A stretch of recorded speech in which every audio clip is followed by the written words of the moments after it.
Je vais régulièrement participer à la journée de rage. Je crie, je déchaîne mon corps.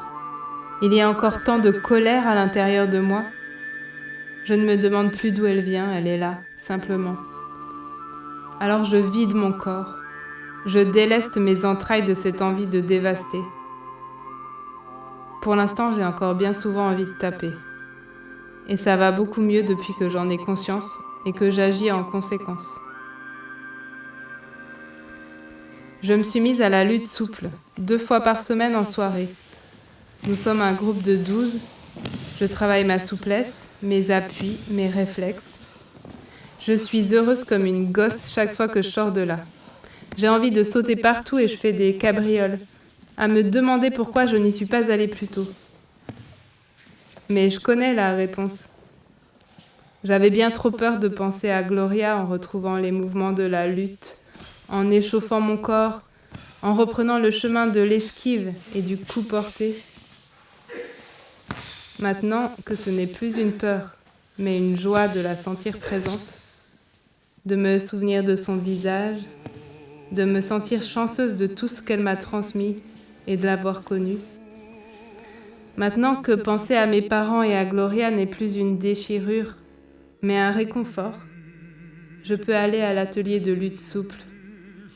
Je peux me battre et continuer d'apprendre à mon corps à utiliser sa puissance au mieux. Et lorsque la colère me prend au ventre, en pensant aux crimes et aux violences commises, eh bien je vais à la rage et je déchaîne mon corps. Ou je vais fendre du bois en imaginant le crâne de tous les oppresseurs s'ouvrir en deux comme des rondins. Ça finit par se calmer dedans.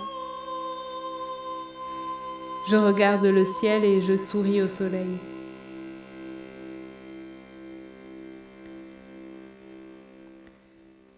Ce n'est pas que j'oublie, c'est que j'apprends à vivre avec. Vivre avec ma rage, avec la violence du monde, avec l'injustice et les sévices qui règnent, avec la perte possible à chaque instant. Je vis cette précarité, cette vulnérabilité qui fait de moi une vivante parmi d'autres, inclus dans ce cercle où rien ne peut nous mettre définitivement à l'abri de la mort. Depuis cet endroit, nu et fragile, depuis cet endroit, après avoir connu beaucoup de pleurs, de peurs, de pleurs et de cris, je sens souvent de l'amour. Dans la violence du monde, la possibilité de l'amour est si inconcevable que le vivre me rend terriblement heureuse. Ce soir, je vais me battre.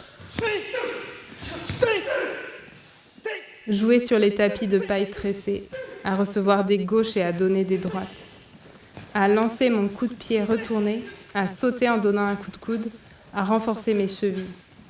Je vais bondir, jaillir, ralentir et sentir. Mon corps va bouillonner, s'affermir et ce sera la joie. Peu à peu, j'apprends à ne plus confondre colère et violence. La colère, au départ, n'est qu'une émotion de base nécessaire à notre survie.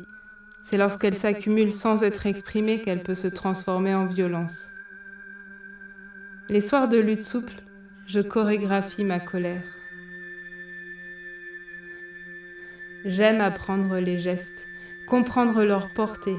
C'est comme un alphabet, une langue que je donne à mes bras, mes jambes, mon ventre. Je leur dis « tenez, apprenez, comprenez et parlez avec ces mots que je vous donne à répéter ». Et à force de répétition, des phrases entières se tissent, une danse de mouvements. C'est un nouveau rapport au monde où nous pouvons exister puissamment et exercer nos droits sur nos corps pour en garder la souveraineté. Je me sens renforcée et je mesure combien j'en avais besoin. J'en ai besoin. Pour sentir la puissance dans mon corps, connaître ma vigueur, vivre la joie d'être vivante.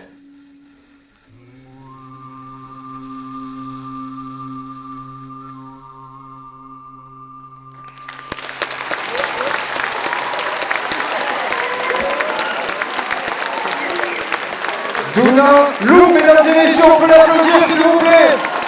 Faites du bruit pour Douna Lou. 1985.